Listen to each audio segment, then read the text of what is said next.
I'm gonna do an audio check. Some audio check for the Meridian School District School Board meeting. Meeting will start at 6 p.m.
Yeah, all right, welcome everybody to the September 25th, 2024 regular school board meeting. Stand and say the pledge of allegiance. I pledge allegiance to the flag of the United States of America and to the republic for which it stands, one nation, under God, indivisible, with liberty and justice for all.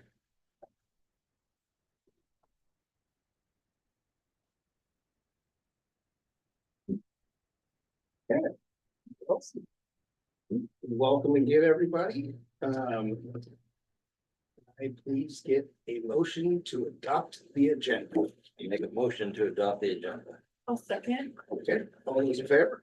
Aye. I get a motion to adopt the consent agenda. I'll make a motion to adopt the consent agenda. And I'll second.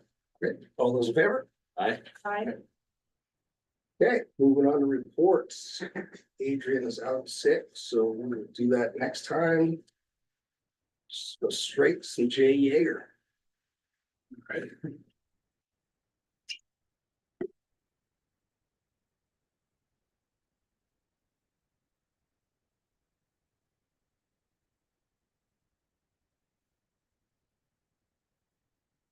Right.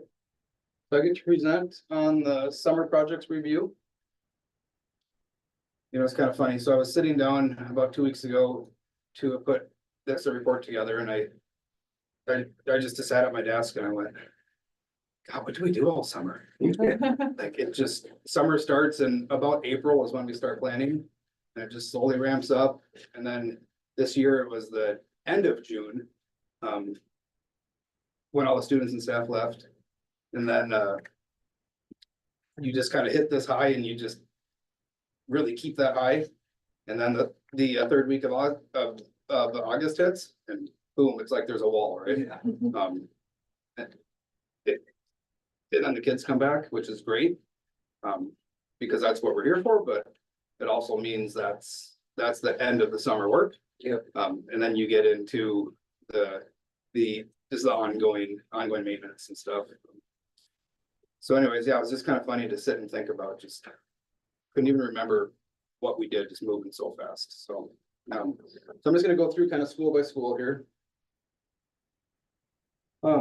At the elementary school, we have four full-time custodians there. One is a lead custodian who during the school year works day shift, and then 3 custodians who work the evening shift. There's just over 100,000 square feet, 43 classrooms, and then the auxiliary spaces and offices. So in the summer, the custodial team, they do a deep cleaning, really from the top down. They take all of the light fixtures down and clean them. Some minor maintenance they do is doing a lighting repair and things like that. They also do plumbing repair.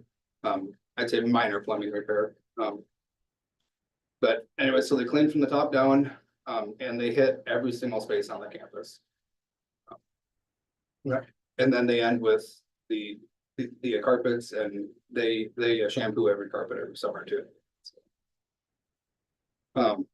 One thing to highlight, this summer, there were no classroom moves at the elementary. Last summer, the elementary school had 17 classrooms. And that took almost 3 weeks of time for that team. So that was a huge time saver this year. One of our long-term employees, John Picht, he was the lead custodian at the elementary. He had been working for the district for 26 years. He retired in mid-July. So had a nice send off for him. It was sad to see him go, but super happy for him. So and then on the maintenance side, the maintenance team spent 3 full weeks at the elementary this summer. You know, last year it seemed like there was a lot of handles getting ripped off the wall. There was a lot of wallpaper that was torn off, and a lot of things happened at that school towards the end of the school year. So it really took a lot of time to get all of those items fixed back up. So it looks like none of that stuff ever happened, right? So yeah, so 3 full weeks there. And then if you recall, last spring I talked to you about the lead in the water at the elementary school. So utilizing the grant from OSPI, we were able to change out 19 of those fixtures. And then recently, 2 weeks ago, the health department came back up and they retested those fixtures. We're waiting on the results back, but once they come back, then we'll see where we go. If the lead is test below 5 parts per billion, then we'll be able to open those faucets back up for staff and student use. And then this campus has 138 air filters that get changed every single year. So that alone is, I mean, just a feat. So. So there was a water leak that was discovered last spring at the elementary school. In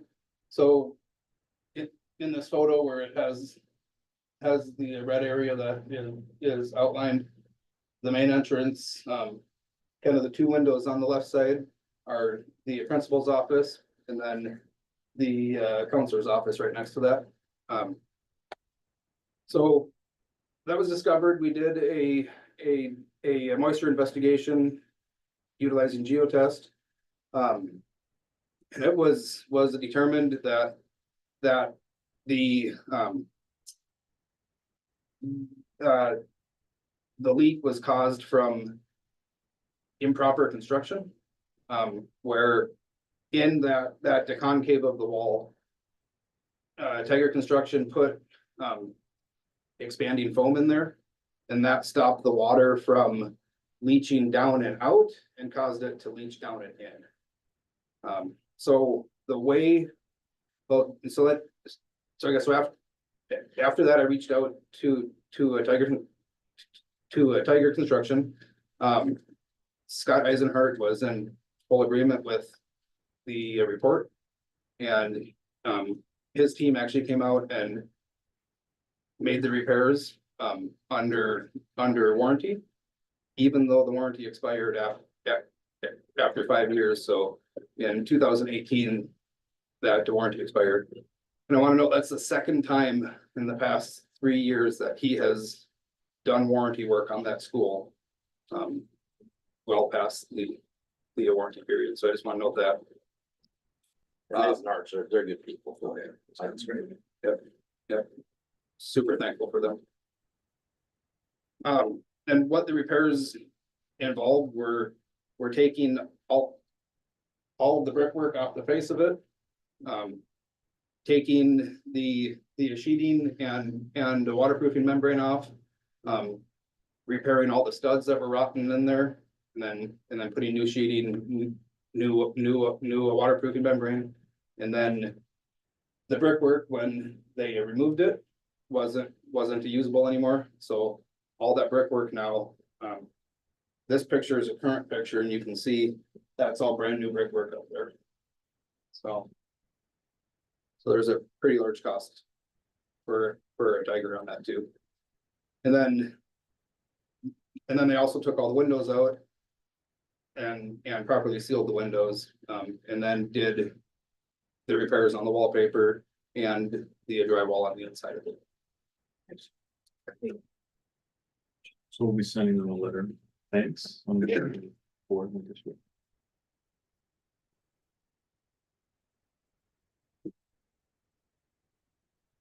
So at the middle school, there's, I say 2.5 full-time, but it's 2 full-time, and then there's a full-time employee who spends 0.5 time here and then 0.5 time at MP3. Here there's just under 82,000 square feet. 27 classrooms, and then the same thing with the custodial team here. Their summer work from top to bottom, and then the minor repairs. You know, one thing I want to note here is the custodial team really takes a lot of pride in this campus.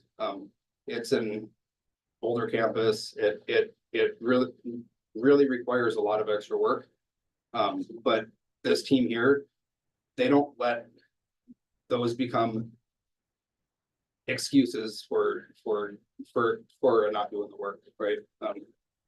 They really do take a lot of pride here.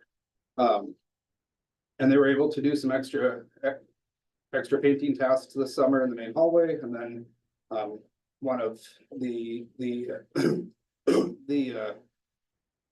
exterior ADA ramps.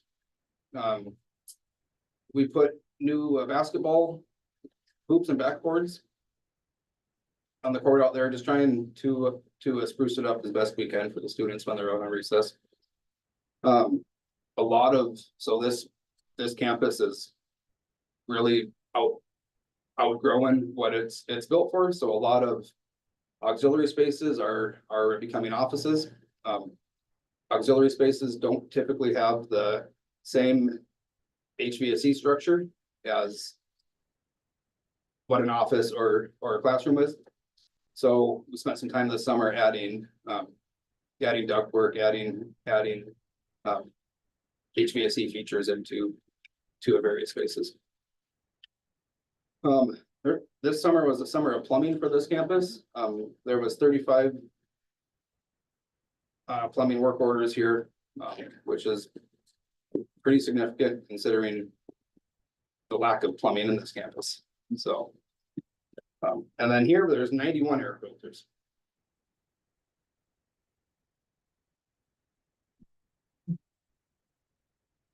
At the high school, just say note quick, I took this picture from 135 feet in the air on a lift. It's fun. Next to the pole, shaking back. See how far down there. Yeah. So at the high school campus, there's 3 full-time custodians, the lead, and then 2 who work in the evening. And if you think about it, so if you look at the square footage, there's 141,000 square feet. At the elementary, I want to say there was, I don't want to speak, there's just over 100,000 square feet and 4 custodians, right? So at the high school, there's 141,000 square feet and 3 custodians. They have 26 classrooms there. And then the same type of work happens there from the custodial team. The custodial team at the high school attended a regional training on June 25th in Everett. There they were able to collaborate with their peers. They were able to receive a lot of product demonstrations, and then went into breakout sessions. That team there is fairly new. So that was a really good training for them to attend. At the high school, maintenance team is an ongoing effort to upgrade all of the lighting there to LED. We kind of phase that in, and then as lights fail, we switch them over. So we don't have the initial upfront cost of it, of doing the full retrofit at once. And then one other thing to highlight, as you can see in this picture, the green of the courtyard. For the first time since that high school was constructed, the campus irrigation is fully operational and automated. So happy to have that done. And then the largest and the most, there's 221 air filters here that are changed, and most of those are up on the 3rd floor mechanical. And if you've ever been up there, it's like a ship's ladder to get up there. So it's a lot of work to pack them up and down there. The irrigation water, is that from the well or is that from the association? That's from the well and it runs through a softener Okay, but to, still we get the good iron. So it could be a lot to get the there. iron out of it, so we don't stain the concrete, yep. Yeah, When we first had it, we didn't have that on there, right? Yes. Leaving is smart. but it makes grass green too. Definitely helps out that. So staying at the high school, we had the septic drain field project this summer. Just a quick reminder on that. In October 2023, we received a violation letter from the Department of Health for standing effluent in the drain field there. A long investigation happened and then a plan of action was put together. And that was in partnership with the Department of Health and the district's civil engineer. And in that, it was determined that the drain field needed to be fully excavated. All of the plumbing and the fill material was needed to be replaced. So through some efforts working with OSPI, we were able to secure $550,000 worth of funding, and that covered the entire project, including the Department of Health fees, the construction, and the engineering. So Iverson Earthworks was awarded the project and they began their work in July. Some of the items that their work included was excavating 7,200 cubic yards of topsoil and the drain rock out of there. And then a little bit over 6,000 lineal feet of pipe was removed and then reinstalled with new. So that was a pretty large undertaking. But they completed their project fully complete August 26th. So came in on schedule, under budget, and did a phenomenal job. That's a really nice field. That's going to be the soccer field next year. And we just rolled it yesterday. The new seeds coming in great. It's going to be a really good field next year. So the whole project worked out really well for the district. And then a lot of changes with the athletic fields over the summer. Because of the work that happened on the drain field, the practice football field was forced to be moved. So we're really starting to run out of location, and we ended up moving that to the FFA barn, kind of the area out there. So that has been cropped as a hayfield for past 5 to 6 years. Prior to that, it was a potato field. When they switched from potato to grass, they didn't rototill it. They just left the potato humps in there and planted grass, right? So we spent most of the summer, a lot of hours sitting on a roller, trying to roll out those humps. So I say thank you to the Meridian Boosters Club. They purchased a water irrigation reel, and then Bob from Meridian Equipment, he gave us an old dinosaur roller from the mid-50s that wasn't running. We took it to our district's mechanic, and for, I want to say it was about $17, he was able to get that old Wisconsin engine running. And that thing's been just an absolute lifesaver for us, so it's awesome. And then just also want to say, so as far as operating the roller, some of the football coaches, Brian Michelson, and then all of the maintenance staff took turns sitting on that this summer, so it was really a team effort on that. And it still needs more work, so if any of you are bored. Maybe not today. Yeah. So I mentioned that the drain field has been seeded. That's gonna be the new practice soccer field. And then on the football practice field, that's gonna stay in its new location permanently. And then the varsity athletic stadium, I'll say that is the nicest grass field in the county. You know, I call it the Linden Lawn. I mean, it's in a very prime shape this year, and it's because of a lot of hard work. Extra funding the summer went into it, but also that there was donations from the maintenance department staff this summer. Every Saturday and Sunday, someone came out for about 3 hours to make sure that all of the watering was happening, so. That's the best it's ever looked. Yeah. I mean, since they put it in '87, and we noticed that the first game of the season, we're of course, up in the booth looking down, like, and like I shared with you last night, it makes it really easy to call a game. And it's, I mean, you know, it's just marked out perfect. And it's beautiful.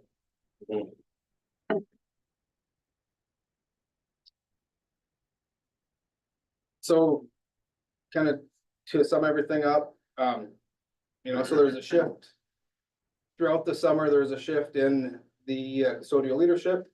And again, can't thank Rob Dunn enough for the transition that's happened there. He and I have been working throughout the summer. We work together almost every day. And he's really embraced that. And really supporting the work of the district through the custodial department. And the staff, they've been very embracing,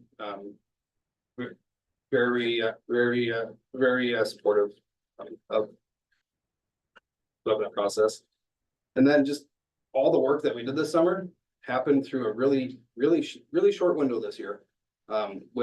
With the school being extended to, was it June 18th? Or June 17th? And then it feels like every year when staff start coming back for training, keeps getting earlier and earlier and earlier. So now kind of the beginning of the third week of August is kind of all the work has to be done. That's the deadline, right? So, yeah. Tight window. It's tight window this year. Awesome. Any questions? Thank you. They're doing a great Yeah. job. I mean, and the presentations are great too. But yeah, everything I see and look and the compliments even before ball games, sometimes, especially for basketball season, people like, says, is this seriously a 1A school? Holy cow, look how big, and they're looking at everything and what a great campus is and how nice it is. Yeah, your team's doing a great job. Well, good, thank you. Thanks, Jack. Thank you. All right. Do we have any public comment this evening? We do not. Okay, this will be moving on to old business. Second review and approval of donations. Kim, do you have an opinion on this? I would vote to approve. Can I get a motion to approve the second review and approval of the donations as presented? I'll make a motion to adopt the approval as detailed in the attachments. I'll second. All those in favor? All right. Right? Okay, moving on, second review and approval, Sunbelt Tele OT agreement. Can we? I would vote to approve. Okay. Can I get a motion to approve? I'll make a motion to approve the Sunbelt Tele OT agreement. And I'll second it. All those in favor? Aye. All right. Moving on to new business. First review policy 5409, unpaid holidays for reasons of faith or conscience and resolution. Good evening.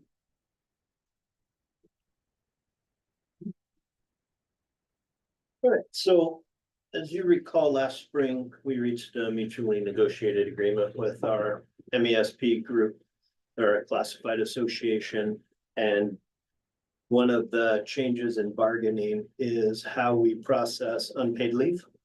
And so as Julie and I were working through this process, we realized on our old form, there was language that says 2 days unpaid for religious consciousness. And so we were trying to tie a new form with board policy. And as we were reviewing this, we realized that we did not have 5409 in place. This is an essential policy. And so what this policy does is it allowed staff to take 2 unpaid days for reason of faith or conscience. The policy also outlines the way that it's asked for, that a staff member can request it. And then it provides the district with rationale for approving it, but also rationale if we need to deny it. And then it defines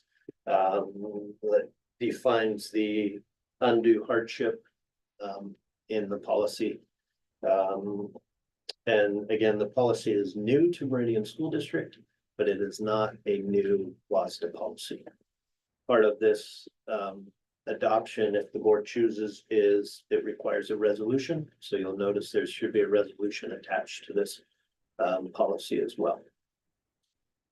Based on this, on my realization that we did not do this, I'm also going back through all of our board policies and procedures, comparing our current policies and procedures with WASDA. It's a good project that I do typically during spring break. This says I'm doing it now, so I'm at the 3000s. I am happy to report that there are no ones that we knew we didn't have. So, but that is this policy. And this is the first reading, so if there's questions, and then one of the things I'll say is we have not denied. We've had a few requests for unpaid leave due to religious, and we have not denied them. We just did not have the policy in place. So it's a, like, excuse of absence, if you, I mean, because for any holiday, so it's like. Hey, Any religious holiday or affiliation, and it's unpaid. so say, hey, I'm taking December 12th off for festivals.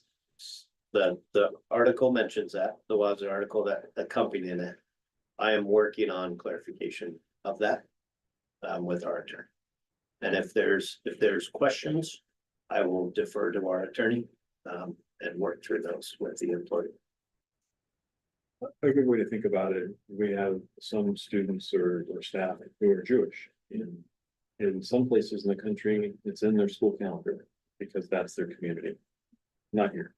So we have expectations that we don't typically approve unpaid leave, but for a religious reason, it also helps us be able to define that better. So. The other thing to note is in the student policy on attendance, there it is an excused absence, and it is in their policy, the student policy for attendance, if they're observing a religious holiday. And again, this is first reading, so if there's questions.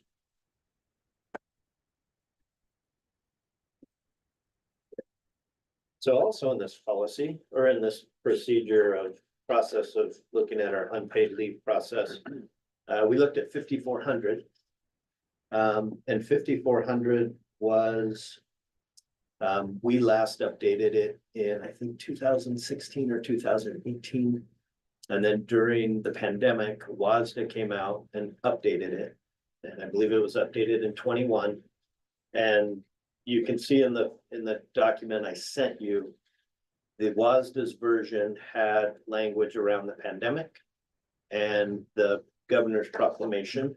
And so we worked with our attorney to verify if that language was still necessary. He let us know it was not. And so the version you have, the change is they've added the unpaid language. But we struck out anything that referred to governor's proclamation or the pandemic. And so that's the change before you. 5400 is also an essential policy, and it's update to an existing. Question. And then the last policy. The last policy is also an essential policy. It's an update to an existing policy. And the major change or a major language addition in this policy is it states that each building has an emergency plan. If we need to evacuate or hold or secure, we have a plan for that. And I would say most of our staff, unless they're new, they know that information. One of the change in the new version of WASDA is it calls for substitutes and temporary staff to also be made aware of those procedures. And so we have subfolders. If I'm a teacher coming in to substitute, I get a subfolder each day. And in that subfolder for each building is our emergency procedures in case of evacuation or secure. It gives the I love you guys. I think it's the main sheet, and then behind is the building specific information. So we're making sure substitutes and temporary staff are aware of our procedures. It's good. Any questions? Okay. Those are the three policies for this evening, and then as always, if you have questions, let me know. Thank you. Thank you. Thank you.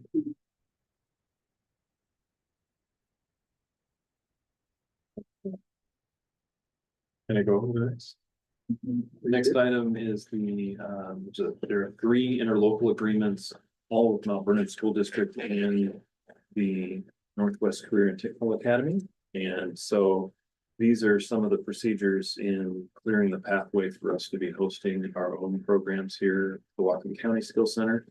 The Fire Science Interlocal Agreement is basically an agreement between Mount Vernon School District that hosts NCTA, that we hired the fire science instructor, but because enrollment goes to NCTA in Mount Vernon reimburses us for the cost of the employee. And that's for this year, with the understanding that we are to take on, open the Skills Center as early as the following year, then we will own and take all of the enrollment. So it's a financial arrangement to ensure that we are starting to have employees serving in the Skills Center capacity in our CBA as opposed to Mount Vernon CBA. So that's what the first one is. The second item E is open doors, and that is to pay for the instructor and no, that's not the instructor, to pay for some consultancy from the Northwest Career and Technical Academy for identifying credits and previous credit history for students who are considered for open doors. I think I've shared before, NCTA has a successful open doors program, but they haven't been able to figure out how to do transportation down and back from Whatcom County. And there are a lot of students in Whatcom County that could benefit from that service. And so we arranged for open doors to be on our campus. That's why we're in this beautiful building. And so they've done a nice job making that a welcoming classroom space. And so what happens in this arrangement is that the enrollment goes to Mount Vernon. They retain 15% and 85% of the enrollment comes back up to us. So that 15% pays for consultancy, for curriculum, and for work that their special education team and the registrar does to process students as they go through. Item F is an interlocal agreement to allow us to have access to the funding that Director Brower secured in, I congressional directed spending request to Congressman Rick Larson. At the time, she was awarded 3.4 million. 75% went away during the sausage making that happens with Congress, and so the remaining was 850,000. And we are using that exclusively for setting the stage to put the district office and skill center classrooms at the north end of our parking lot of the high school, so adjacent to where the greenhouse is. We have to have a path to be able to work with the contractors, and then we will invoice Mount Vernon for the cost so that we're reimbursed through Mount Vernon. So that's what that agreement's for. And we'll come to you on October 9th. Okay, thank you. Moving on. Some budget and finance reporting. Evening, everyone. How's Daniel? Doing well. How are you? Great. Yeah, it's a little warm in here, but other than that. It's like a throwback from what, 13 years ago when we were here. And again, I'll say again, for last night, great job answering the questions, being clear. Getting, I mean, even, I think some of the answers, some people, it wasn't what they wanted to hear, it's kind of what they already knew, but the way you explained it, it was crystal, to me, it was clear. Absolutely. You know, so Yeah. it was very informative, so great job on that. Thank you. All right, so September enrollment compared to budget, couple of things to look at here. IRE is down 7. But also something to kind of pay attention to is transitional kindergarten is up 8 enrollment. We're actually 1 higher than that for October for transitional kindergarten. And we have it's fluctuating every day, but about 8 or 9 kids on the wait list. So we are considering adding an additional classroom, which would require a teacher and para. And if we did that, it would be self-funding. The problem is they're at the state level. There's more students statewide enrolled in TK than was projected during last year's legislative session. And so the state is predicting that they'll run out of money in March. And so there's a chance that any TK money that we have, we could lose. That the state wouldn't have enough to pay about the second half of the year, so 46% of what our allocation is. So typically, so I don't know, it's a bit of a political hot topic with transitional kindergarten. However, typically when it's a state's responsibility and it's something that they've approved, the funds, they've been able to go back and get the funds, but OSPI has not released a statement on this yet. And so basically we're in a holding pattern at the moment of, do we add this 3rd classroom? So working through that at the moment, but there is additional enrollment. That additional enrollment has to be spent on TK or else we roll it over to the next year. But we're kind of just waiting to see a little bit of what's happening at the state level, but we do have to make a decision soon. Because we'll have an October count coming and the families are kind of in limbo, all the families that are on the wait list. So anyway, so even though it's showing, the reason I bring this up because it's kind of a piece of the enrollment. And so IRE is down 7, but we're also up 8 in TK. So, you know, if you were to take away TK, IRE would be down, 15. So it kind of just a little bit of perspective there. And the TK funds, they do have their own separate programs. So any extra additional enrollment that's in TK has to be spent in that area. So just a little bit of a complicated factor that we're dealing with right now. Can I add? Do you want to add? I'd like to add that, so we were meeting and looking at the preview, I mentioned it to you, and so I called Chris Reichfeld's office and he ended up calling me just before we did our community thing last night. Excuse me, he didn't, he had a chief of staff call. And essentially, it is a new policy that TK is separate, and so it's because of the separation of TK that their assertion of how many students would be served by it didn't match the actual enrollment. The hard part for us is we have 2 very full TK classrooms. And adding a third would allow us to distribute and serve all of our TK students much better. And this is a prime example of something where if we were gonna take a good risk, we want to take a good risk on behalf of kids. And so, as Daniel and I talked about this earlier, we wanted to surface it because it may be that we need to make a decision in the next 72 hours. So, what we would want you to know is we're looking at all the angles and waiting for something to come from Chris Reichfeld's office to talk about what they're planning to do. The understanding is that their course of action is to apply for supplemental funds for the current budget, but my recommendation is to get something out there soon, because otherwise people will just insert their own worst case scenario. So we're watching it. We will make a recommendation and likely need to move before the next board meeting, but I would reach out to you, Steve, and let you know what we're talking about before we did that. Okay. Thank you. Middle school is up 12. It's a bit of a flip flop this year. Typically IRE is where we're up, and then we'll be down at the middle and high school. We're up 12 at the middle school, and we're up 20 at the high school. Lots of freshmen coming back to the district. We had budgeted 131, we're at 153. Something else that's a bit related to this is, so anytime we have additional enrollment, what we do is we calculate how much revenue is generated by that enrollment, and then we track it in the sheet. We call it the post-budget ad sheet.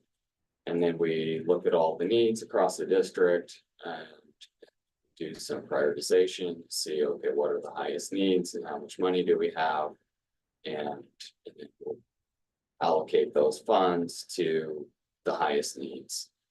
We had a goal that at the end of last year when we were trying to increase our fund balance. We wanted to only spend half of any additional money we had, and we had some pretty favorable looking projections throughout the summer of what enrollment would look like. And we're still above our budget there, but not, not significant dollars. So there really wasn't a ton of extra money to spend. And then when we looked at our needs, there really wasn't any way to only spend half of it. So we had this goal of only spending half of the additional revenue. And what we're finding is we're kind of strapped to just stay within the money we have, which we are still doing. But what we're going to do is move forward with just spending the additional money that we have. During the summer, there were some needs that came up. And what we did is we looked at unfilled positions within the budget, some other areas that we could cut. And we calculated how much of a savings we had, and we were able to save to only spend half of the savings on any additions that we did throughout the summer. So we did meet that goal throughout the summer. But kind of the realization hit that we do need to spend the additional revenue that we have, but we are staying within additional money that we have. We've been extra careful this year about really any requests that we have. We implemented a more like a very specific procedure. We wrote out a written procedure on, okay, what are we going to do at the beginning of the year for fall needs assessment? And basically what we came up with is instead of kind of like first come, first served basis, which we weren't fully doing before, but we had set up this policy where every week we get all of the needs from across the district, all the directors, all the administrators. And then we compile those needs, and then we don't say yes to anything until we figure out how much money we have. And then based on how much money we have, we evaluate each of the needs, prioritize them. And then based on the money we have, we fill some positions. And that's what we've done this year. And I think that process has worked really well. You want to speak to that process at all, James? I've heard. Works really well. I mean, yeah, he explained it really well. I think the difference is after the student count, September, when that's the real indication, we had favorable projections, but you don't ever know how many students that we have on the books from June leave us. So it's always kind of a crapshoot. We just don't know. So we waited until we got the enrollment, and then I met with every director who felt they had a need, and every building administrator, and then took their requests back to the executive team through them, as Daniel described. We put those needs up against what monetary value we had and prioritized. So there were some things that we didn't fund and are holding on, and are examining to look at some of the unfilled positions that we may not fill to cover some of those other pieces. But it's a process that we're gonna want to move forward with. It's a good way for us to start the year. What is the allocation now? What's it up to now? I mean, I remember it was hovering around 10,000 last time. Is it hit 11,000 now? It's gonna be close to 11,000. Yeah. The Horseman report just came out today, and I didn't think to look at that, figure it I'm out just for the curious. day, but basically what I've done is all the projections I took last year, I did a small percentage to it. And calculated based on that, based off of our budget, so. Let me report back to you guys on what that looks like exactly, next month. Right, actually, I can all you know that out. Oh, no, I mean, because sometimes when people ask me, it's like, about enrollment, they say, oh, it's no big deal, there's only 10 kids. I'm like, it's $100,000, and not Right. only 10 kids, it's $100,000. Yeah. So I'm just curious when, if it's now more, I Yeah. just guess at 10,000. Round numbers is Yeah. easy for your conversation, but Yeah. it's a little more.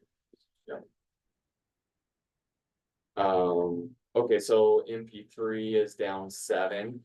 We've been budgeting at 215 for a few years now, and we've been hitting that. And that seemed to have been the stabilization point, but we're down a little bit. We have adjusted the budget in MP3. One thing about MP3 is it's a self-sustaining program. And there's an indirect rate that on all revenue that MP3 generates that goes back for administrative salary and that kind of stuff, and then there's also a surplus that they're able to give back. And so Michelle and I've gone back through that budget and adjusted. There's some costs like they call it CIS, curriculum instruction support, that each family gets to spend on the curriculum for their students. And so, we've reduced those expenditures. There's some expenditures that we have been able to reduce within the program to match the 208 enrollment. And Michelle's feeling like they'll be pretty stable at that 208. So we'll see next week's count again. Also, special education enrollment is down to FTE, and one thing about special education enrollment is if there's students that are on IEP, but maybe those students came from another district and the IEP isn't finalized yet. So if they haven't had all the meetings and done all the paperwork, we basically can't count those kids. We'll still be serving them, but we can't count those kids until, all the I's are dotted and T's are crossed and whatnot. So there's a couple, Aaron Jacoby's projecting that it'll go up a little bit for the special ed enrollment for October. But we as far as any funding that we've set aside to spend and problem solve, we're not touching any of that until we know it. So we're really, there's a lot of patients and employees that we've been using. Say the highest level of fiscal responsibility having that, which is great. And our directors, and if I can, our directors and staff have been really accommodating. We've just been sharing. If we don't have the funding, we're not gonna spend on it. So, and I think for the most part, as they look around, they're appreciative. It's been good. Yeah, and I've been going around meeting with all the directors this week, and it seems like each one I talk to, they're telling me some little thing that they figured out to save money. For example, transportation. Michelle Pelly's has been reducing each route by 15 minutes a piece. And she has some strategies to get less overtime. Or she's gonna have the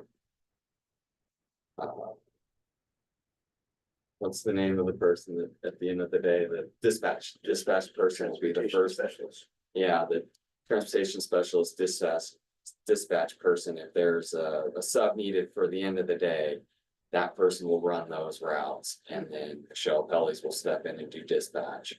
So basically, the first sub that we need at the end of the day will always be covered by somebody that's already on a regular contract. So that's a savings. A few things like that. And really, we're seeing it.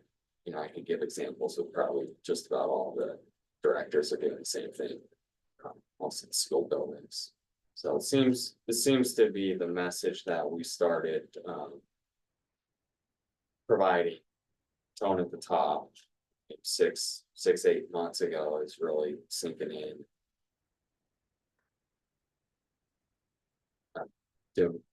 Did one. It's pretty small in there.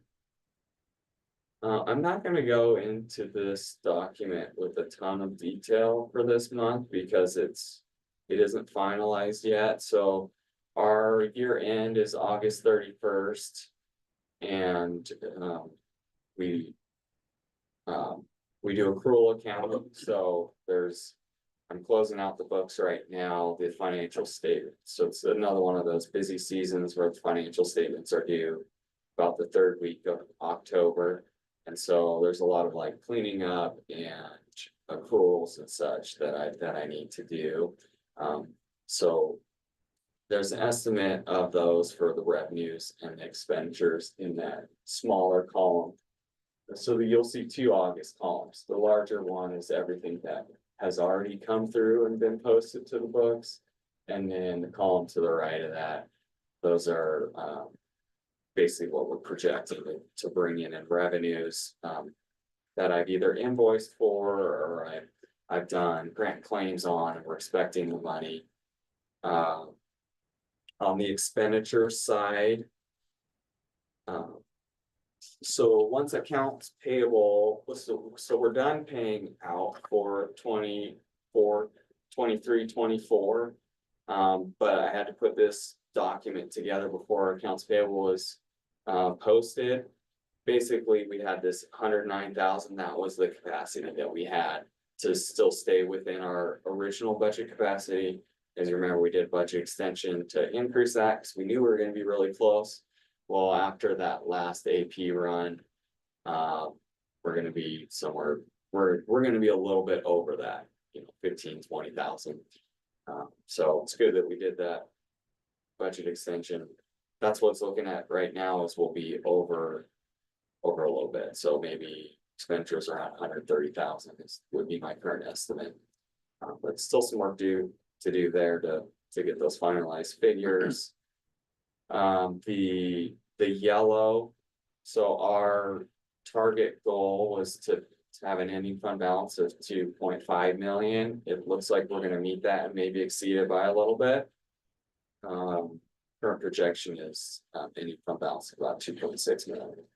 So that's directly correlated to the reductions that we get at the end of the school year throughout the summer.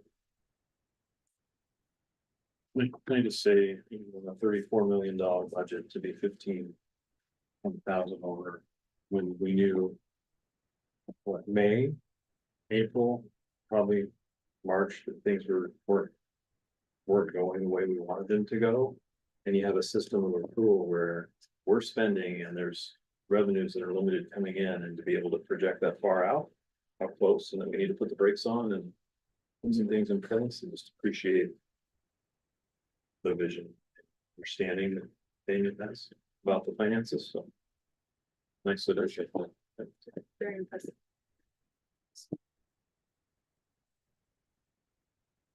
So next month, I'll have a similar document to this for September, and we kind of look at what that looks like. And would be at the end of September, I should have a finalized version for August. So we'll kind of just do a check-in. We'll look at the other funds and where we ended up with those. And just a little bit of a brief review there. Any questions? Cool, thank you. Oops. Thank you. Moving on. Moving on, so we have really a few meetings and events that I participated in. I just want to speak to. So monthly, we have a Whatcom County Superintendent's meeting where all the 7 districts, the superintendents convene. And every year, someone from the group leads the group. So Dr. Dominguez from Ferndale is leading this year, rotate where we go. But as you can imagine, enrollment was one of the things that we talked about. Also, there have been relaxation of the discipline rules by OSPI and looking at how that's going to be handled. And then also talking about maybe a collective letter from all the different districts to our communities about the issues with the budget that school districts are facing to help try and educate the communities about what's going on. And so those were things we talked about. And just give you a forecast when we meet on the 10th, that work will be to start identifying an interlocal agreement between all the districts for running the skill center. And so,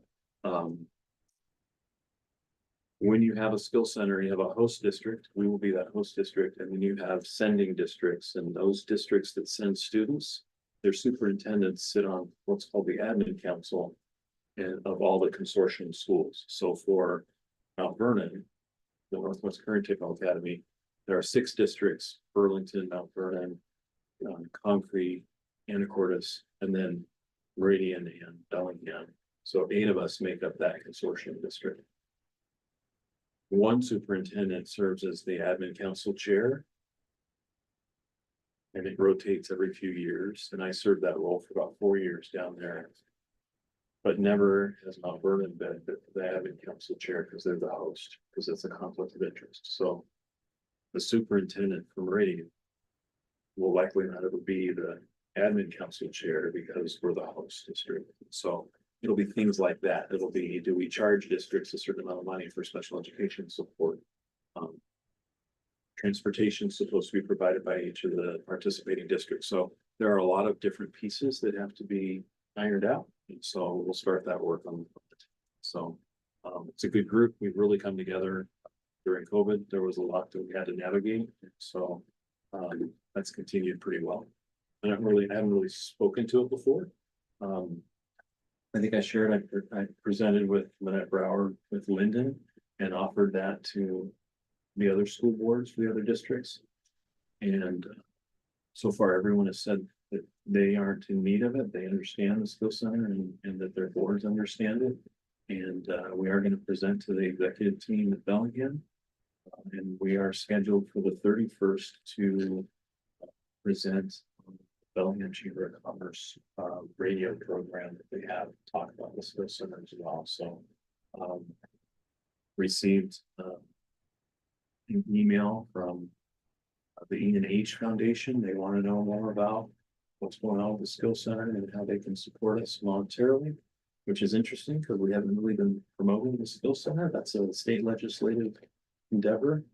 And then also BP reached back out and they want to know what they can do in preparation for the skill center and how we can work together. So there's some interest, which is exciting. So an important hurdle this year will be to get all districts to agree on their local. And then on the 13th of September, we had our first Superintendent's Advisory Council.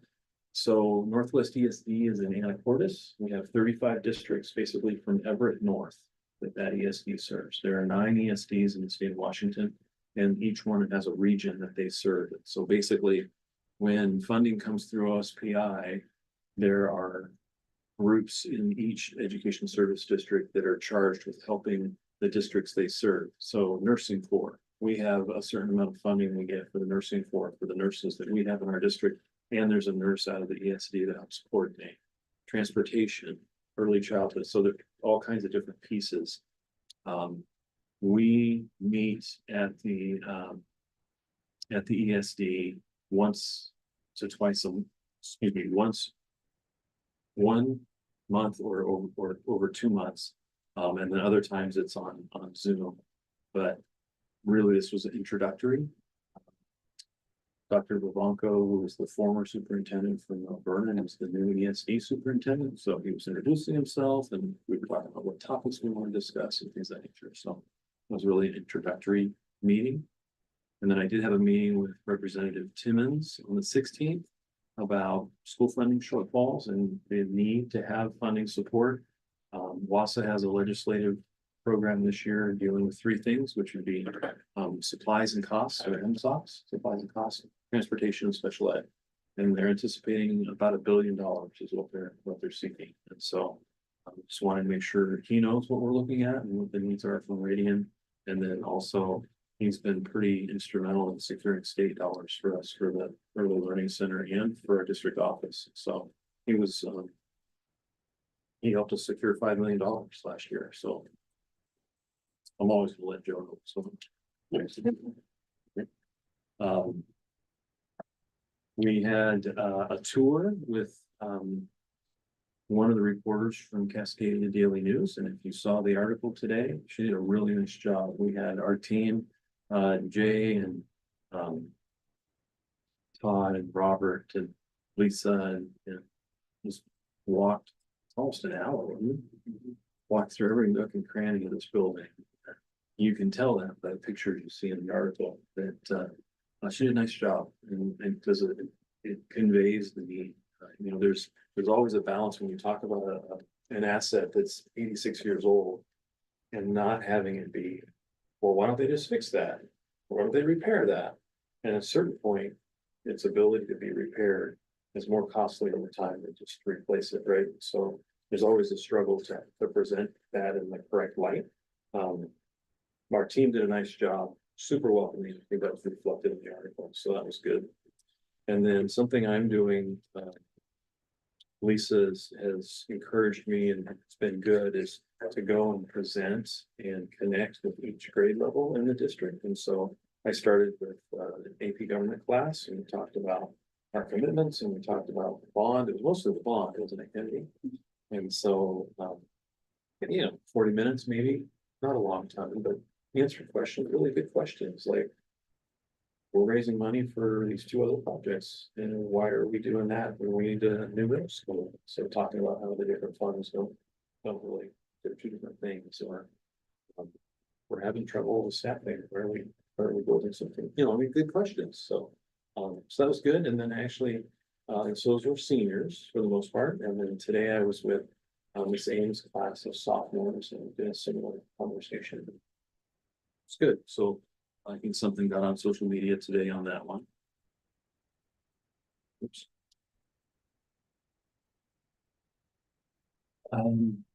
Late August, the president of Whatcom Community College and Stephen Thomas, who was their VP for instruction, came to visit and basically say, we need enrollment, but we also want to serve high schools and be able to make sure that what we're doing for courses for Running Start and other courses as they leave your K-12 system, we want to be there for them. And they have a huge grant around healthcare, so they might be a really good connection.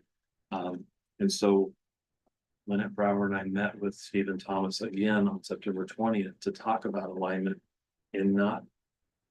The message we wanted to send him is we don't need to wait until 2029 for the skill center to be built.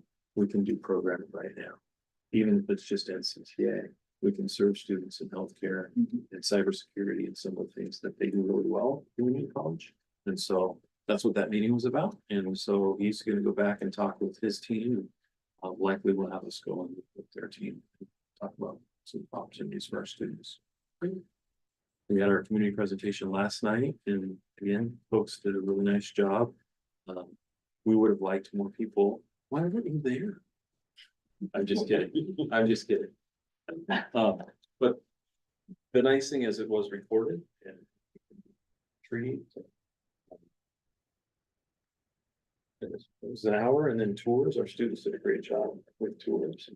The kids would have liked to have more people, but they were excited for it. So appreciate you guys coming and again, having an obligation. But it's good to have the information out there. So.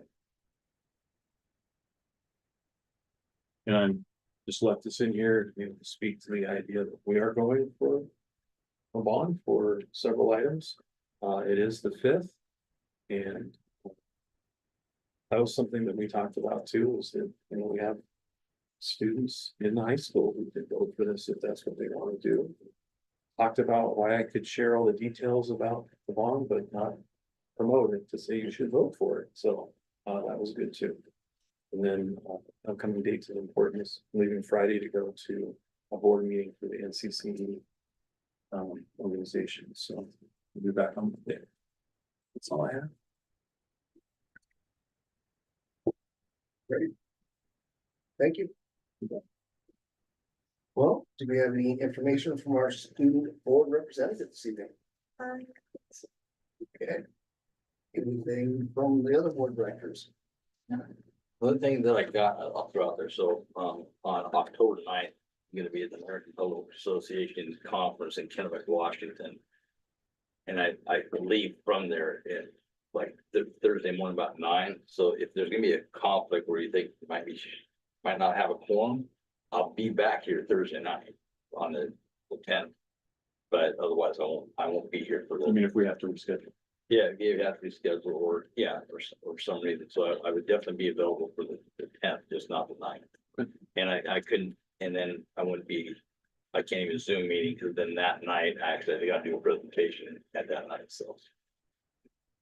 So I'll be absent by short story.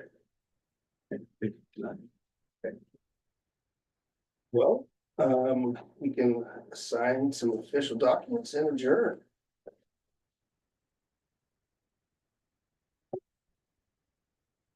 I'm just kidding. Did you get you got that good friend? I don't think so. I just, they came up and then I got a screensaver. Okay, No, I don't- now I'm like, yeah. I've got- I've been